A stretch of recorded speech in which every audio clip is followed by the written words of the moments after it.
Mawalang galang na po tito. Wala pong kapalit ang pagtulong ko. Sa bagay po, hindi ko naman po kayo masisisi dahil biglaan nga naman po pero ganito na lang po kaya. Huwag niyo na pong ibenta ang tricycle ninyo.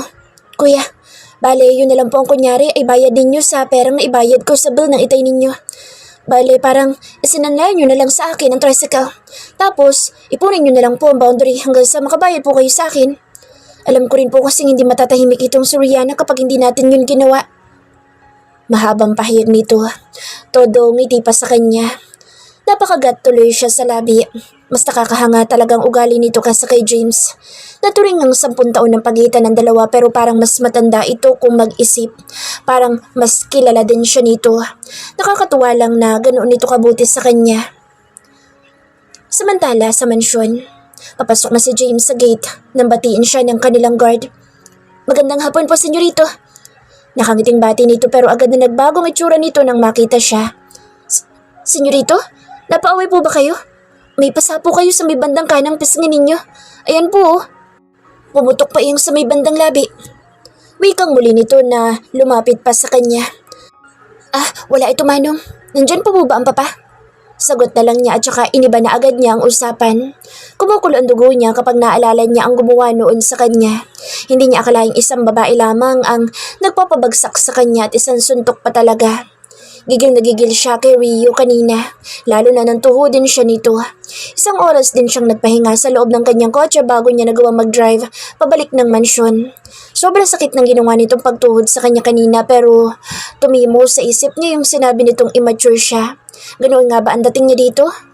Wala na nga ba siya sa tamang hulog?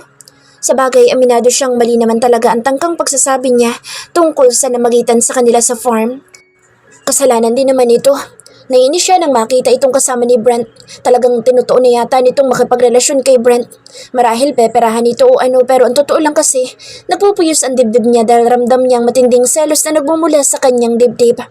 Baka nga kung hindi siya naunahan ni Rio na manakit, siyang nakagawa noon sa kanyang pinsan. Tapos nakita pa niya na babaeng-babae na talaga si Rio. Naiinis siyang isipin na baka nga mas nahuhumaling na dito si Brent. Baka hindi niyo kinaya, senyorito, ay magsabi lamang po kayo sa akin. Rasbakan natin. Siguro na may marami po sila kaya naagrabyado kayo. Tara po, senyorito, ako nang bahala. Gigil na gigil pa na sabi nito. Nakaramdam tuloy siya ng inis. Parang feeling tuloy niya nakakahiya siya dahil nag-iisa at babae pa ang may gawa ng ganito sa kanya. Naku, wag na po, mano. Sige na po't magpapahinga na ako. At saka nagmaneobra na siya patungo sa garahe. Pagpasok niya sa mansyon, dumiretso siya sa kusina at kumuha doon ng ice pack para hindi na lumala iyong pasa niya. Matapos iyon nagtungo siya sa kwarto at binuksan ng TV pero wala naman ang focus niya doon kundi sa nangyari sa kanya kanina at ang kaalamang hanggang ngayon kasama pa ni Brent sa Rio. Kanina taliwas na naman sa kanyang puso ang kanyang mga nabitawang salita dito. Napakatangan niyang talaga. Minabuti niyang magbukas ng kanyang social media account at natagpuan na lamang niya ang sariling ini-stalk ang pinsan. Wala namang kakaibang post ito sa page nito ngunit napakunot na siya nang makita ang kakapost lang nito sa personal account nito. Picture nito at ni Rio iyon. Masayang nakangiti ang dalawa sa picture habang nakaakbay ang kanyang pinsan dito. Lalo lamang siya ng galaiti sa nakita. Mukhang balak nga ng kanyang pinsan na sundin ang nasabi niya kanina dahil sa galit. Ngayon hindi niya alam ang gagawin niya lalo na nang mabasa ang sunod-sunod na tanong ng mga friends nito patungkol kay Rio na katabi nito sa picture. Lalong umusok ang kanyang ilong nang mabasa ang reply nito sa isang tanong doon na mukhang si Rio na daw ang tamang babaeng hinahanap niya. Then, pinuno na ng mga nanunuksong comment at narindi siya at malakas na ibinato ang kanyang cellphone. Buti na lang sa gawing kama kaya hindi naman iyon nabasag. Samantala, sa bahay ni Rihanna, nag-alkila sila ng isang van para lamang maiuwi ng maayos ang itay niya. Kasama nito doon ang kanyang kuya at doon din ilagay ang lahat ng mga kagamitan ng mga ito. Bumili na rin sila ng konting pagsasalusaluhan dahil sa paglabas ng kanyang itay sa ospital. At ang lahat ng iyon kahit pang inarkilang van ay ang kanyang servant ang sumagot. Inabot na ito ng dilim sa kanila dahil sa pakikipagkwentuhan nito sa kanyang itay, kuya at sa mga kamag-anak nilang nagdatingan sa kanilang bahay at maging mga kapitbahay nila ay nawiwili sa pakikipagkwentuhan dito. Paano ba na may napaka-jolly nito at talagang libang na libang ito habang nakikipagkwentuhan. Kahit siya'y talagang sobrang saya dahil bumalik na rin ang kasiglahan ng kanyang itay, lalo na sa mga kwento nitong puro noong unang panahon tungkol sa mga experience dito sa kakahuyan o kaya sa mga paglalakbay nito sa kagubatan. Mahilig din ito magkwento ng mga kwentong tungkol sa mga hindi pangkaraniwang na hayop, kaya ayun, libang na libang ang lahat sa pakikinig. Hoy, Insan, bakit nandito yan? Tanong ni Robert na kararating lang. Marahil hindi nito inaasahan na makikita ang isang miyembro ng pamilya ng Del Carmen sa kanilang bahay. Robert, nakauwi ka na pala. Tinawagan ka ba ni Senyorita James? Nahihiyang tanong niya dito. Naku, oo naman. Ayun, galit na galit sa akin. Nagpapaliwanag ako, hindi naman nakikinig. Basta galit na lamang siya kaninang tanghali. Tinapos ko lang mga trabaho ko at ibiniling ko na rin sa isang kaopisina ko na kayang gawin ang trabaho ko, mga dapat gawin. Ay naku, yan ang nga ba sinasabi ko sa'yo nun eh. Dapat kasi nag-ingat ka. Wika nito. Sorry na talaga, Insan. Dahil sa akin nawalan ka ng trabaho. Nahihiyang pa umanihin niya dito. Naku, hayaan mo lang. Okay lang yun. Ang mahalaga ayos na si Tio. Tsaka buti na rin iyon na makapagpahinga ako. Matutulungan ko pa si Ini sa pagtitinda tsaka alam ko magiging okay din ang lahat. Wika nito. Nakahinga naman siya ng maluwag ng mabatid na hindi ito galit sa kanya. Akala niya'y magagalit ito pero buti na lang at hindi. Salamat ng marami, Insan ha. Kung hindi dahil sa pagtulong mo sa akin baka kung napano na si Itay. Kahit kailan maaasahan talaga kita. Pasasalamat niya dito sa bayakap. Lukaret, syempre sino pa ba magtutulungan, di ba? Teka, maiba ako. Bakit nandito si Senyorito Brent? Tsaka gabi na, hindi pa siya umuwi sa mansyon? Gilong na giliwala sa kanya. Tanong nito. Siya ang nagbayad ng hospital bill ni Itay Robert. Siya ang nagkusa pero never akong humingi sa kanya ng tulong ha. Nagulat na lang ako nang ayain niya ako para makapagbayad sa hospital. Kilala mo naman ako, hindi ako basta-basta makakatulong kung sa tingin ko ay minaagrabyado akong tao. Siyempre, ayoko naman samantalahin ang kabaitan niya kaya hindi rin ako makapapayag na libre lang niya iyong ibibigay sa amin. Mahigit 100,000 din ang naging bill namin sa ospital kaya hindi talaga birong pera iyon. Kaya ang ginawa ni Sir Brent, parang yun na lang mga perang pinagsanlaan ng tricycle ni Kuya. Tapos habang minamaneho ni Kuya, may boundary. Yun ang ipunin ni Kuya para kahit papaano, paunti-unti makakabayad kami. Mas mainam na iyon kaysa naibenta namin ang tricycle niya, di ba?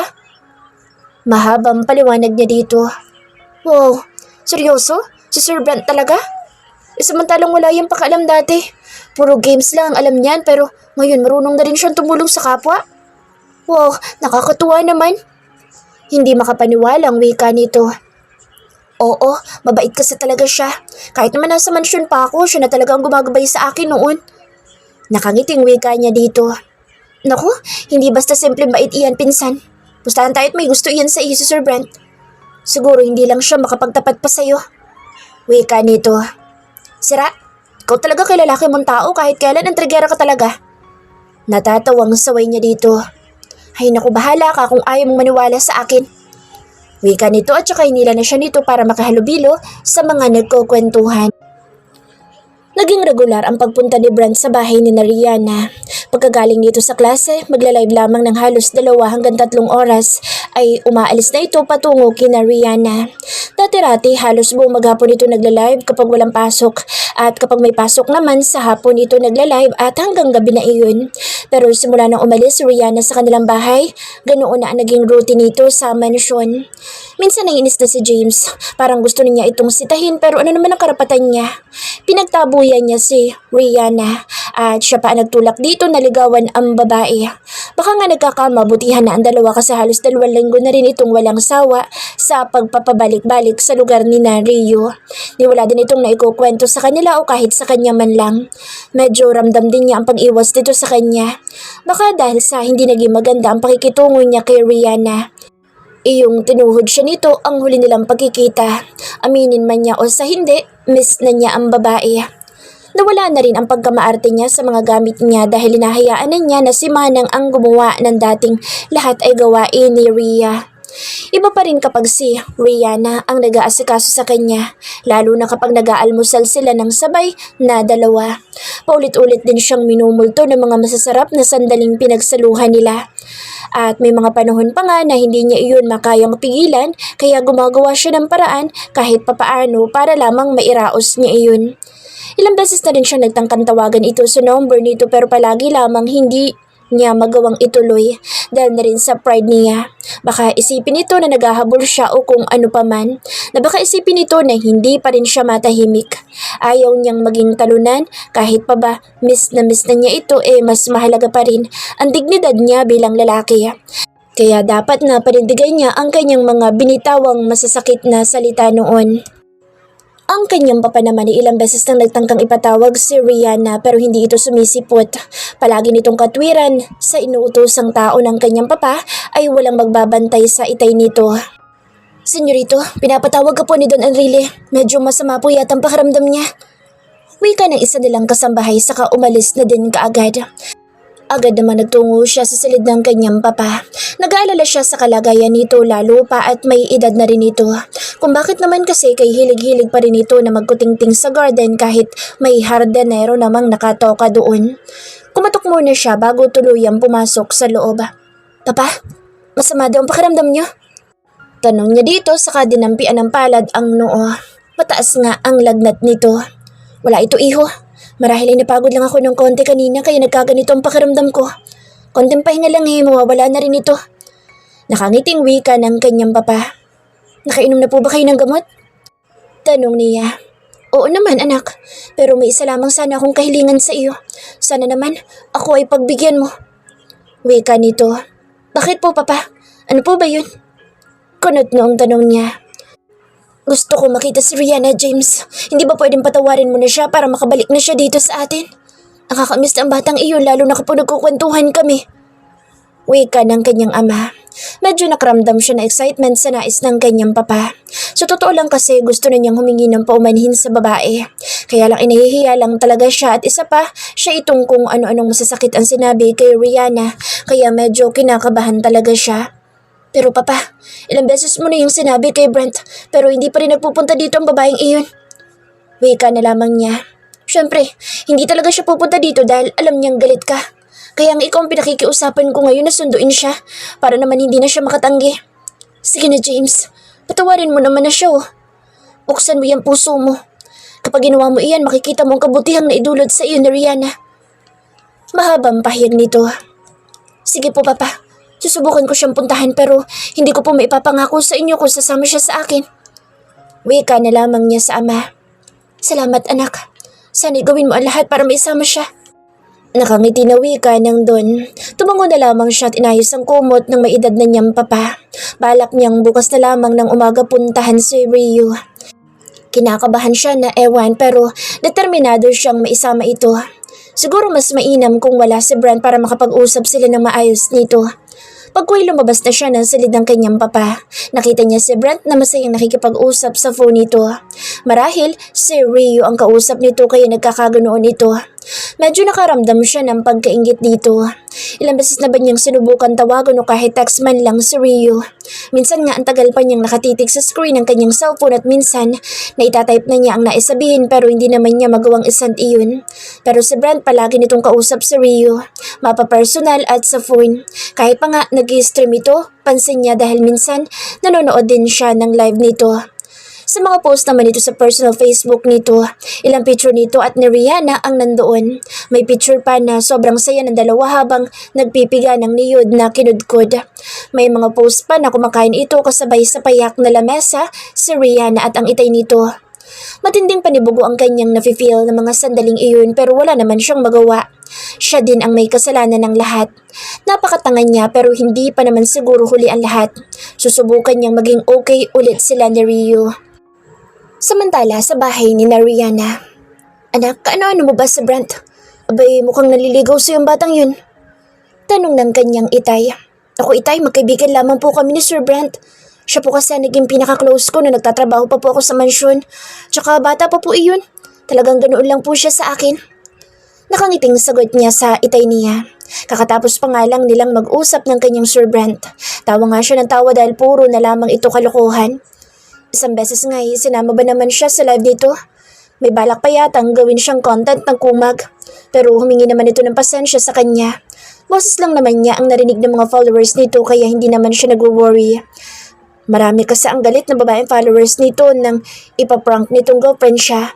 Ayun, medyo kinabahan siya dahil nga baka makilala siya Baka bigla na lamang may sumabunod sa kanya kapag nakita siya ng mga ito.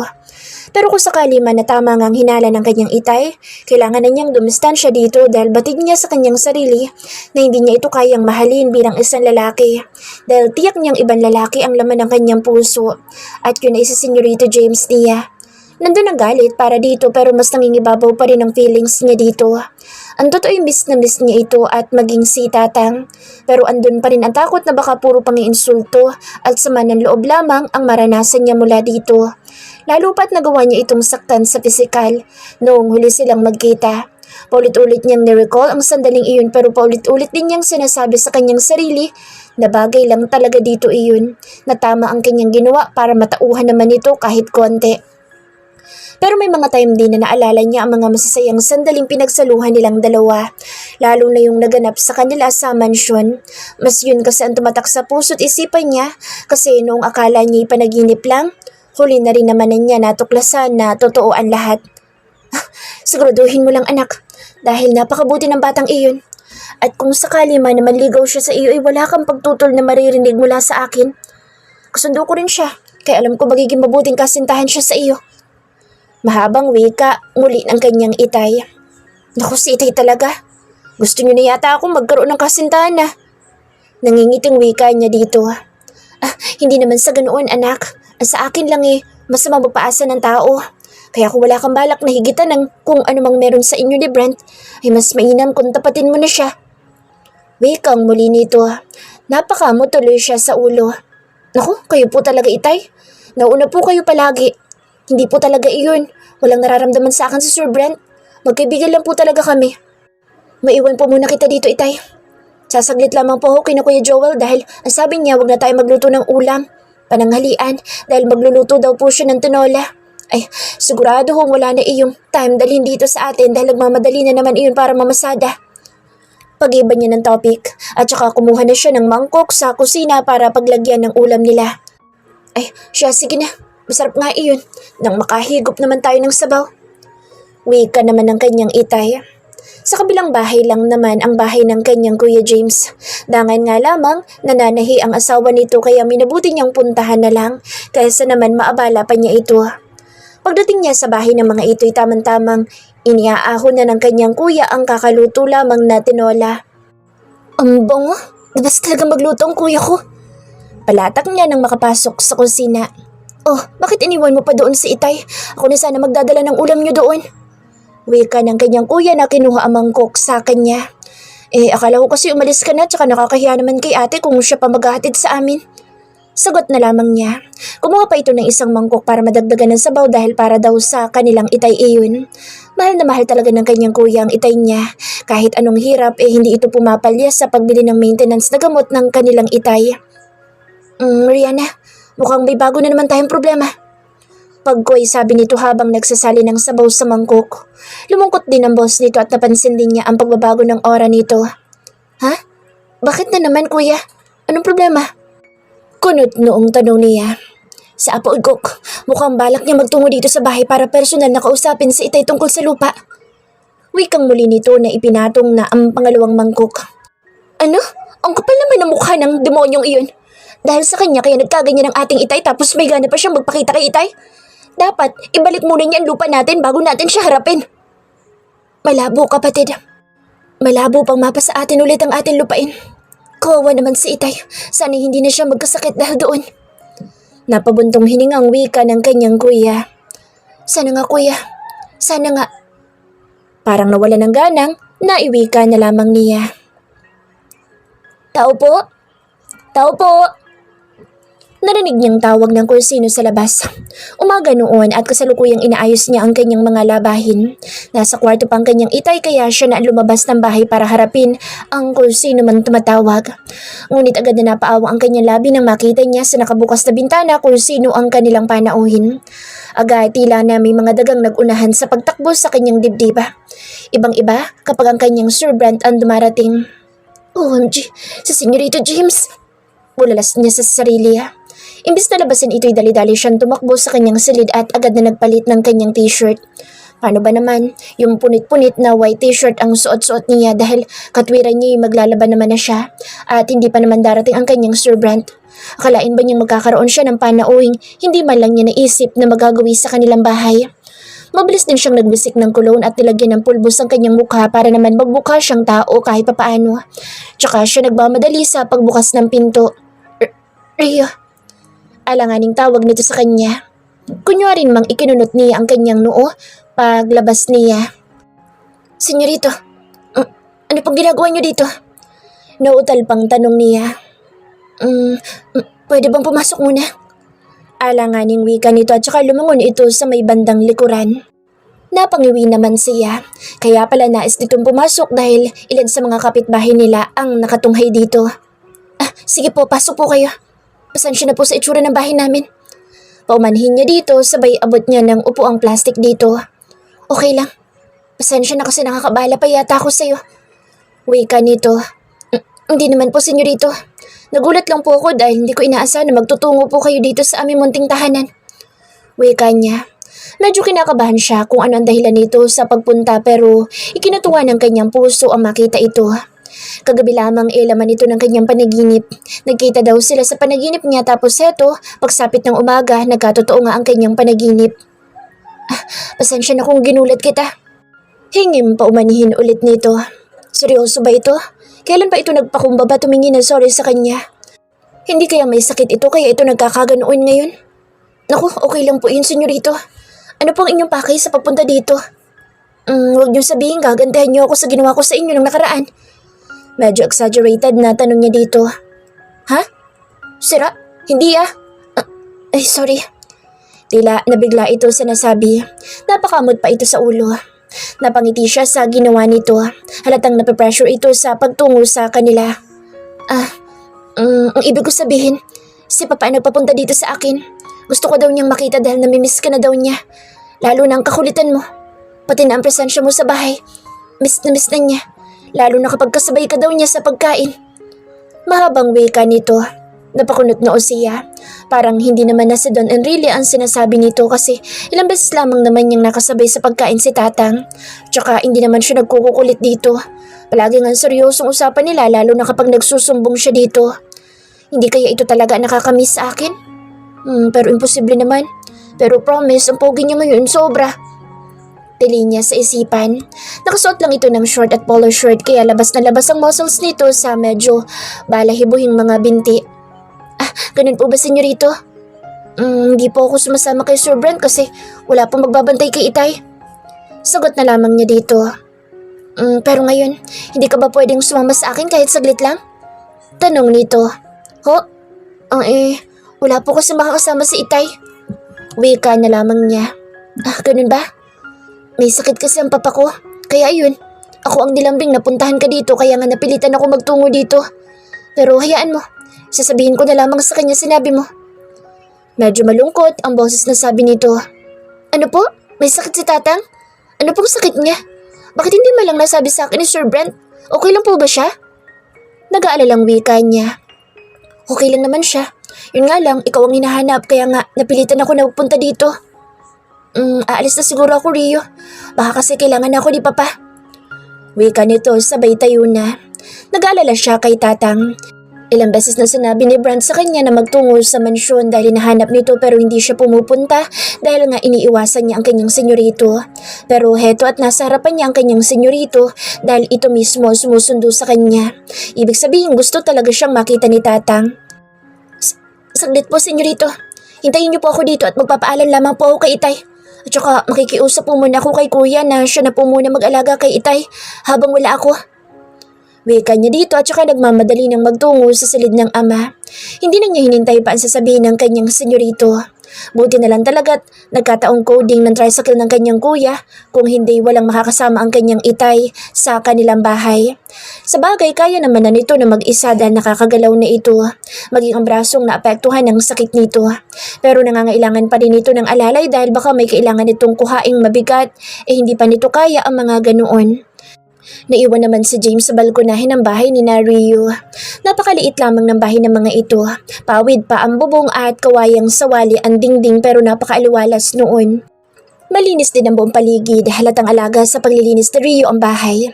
Napatanaw din siya sa labas. Makikita naman ang nagagandahang bulaklak doon. Maging ang ilang mga halamang hindi namumulaklak ay napakaluntian ng kulay. Halatang magaling ang sinumang nag-aalaga noon. Maya-maya bumalik na si Rio, nakabihis na ito. Kasunod naman ito ang itay nito at marahil kuya nito yung isa. Itay, kuya, siya po si Senyorito James. Siya po yung amo ko at nagpautang sa akin ng pera kaya may naibayad tayong pauna noon sa ospital. Pinsan po siya ni Sir Brent. Nakangiting pakilala nito sa kanya. Magandang hapon po, sir. Bro. Nakangiting wika niya at saka nakipagkamay sa mga ito. Magandang hapon naman, iho. Ikaw pala nag-iisang anak ni Don Enrile. Abay, nakakahiya naman at nag-abala ka pang magtungo dito sa payak namin tahanan. Wika ng itay ni Rio. Mabait ang may edad na lalaki pero may kakaiba siyang naramdaman sa paraan ng pagtingin nito sa kanya. Hindi niya mawari kung inaarok siya o kung ano paman pero ramdam niyang may kakaibang laman ang tingin na iyon. Naiilang tuloy siya dito. Naku, maraming salamat po, senyorito. Kung hindi po dahil sa inyo baka kung napano na po ang aming itay. Utang po namin iyon sa inyo, senyorito. Napakabuti niyo po sa kapatid ko. Mangiyak-ngiyak namang pasasalamat ng kuya nito na hindi na binibitawan ng kanyang kamay. Bigla namang nasamid si Rio dahil sa tinura ng kanyang kuya. Ano daw? Napakabuti. Kung alam lang ng kuya niya ang lahat ng pinagdaanan niya mula sa kamay nito, naku, baka mahabol ito ng itak ng kanyang kuya pag nagkataon. Buti na lang mabait pa siya at isa pa miss na rin niya ito. Kung nagkataong sumbongera siya, naku, lago talaga ito. Napatingin naman sa kanya si James. Umiba ang aura nito pagkatingin sa kanya. Parang naasar na ewan. Basta, nagsalubong na naman ang kilay nito. Naku, wala yun, Brad. Mabait naman po talagang bata si Rio. Yun nga lang, hindi ko nagustuhan yung pagpapanggap niya kaya ayun, medyo may hindi kami pagkakaunawa ang dalawa. Nakangiting sagot nito sa kanyang kuya. Ay, opo nga. Alam ko po ang kapangasan ng kapatid kong iyan. Kahit ako po itutol sa ginawa niya kaya lang po. Wala na ako nagawa ng malaman ko dahil na rin siguro sa sobrang gipit na gipit talaga kami ng oras na iyon.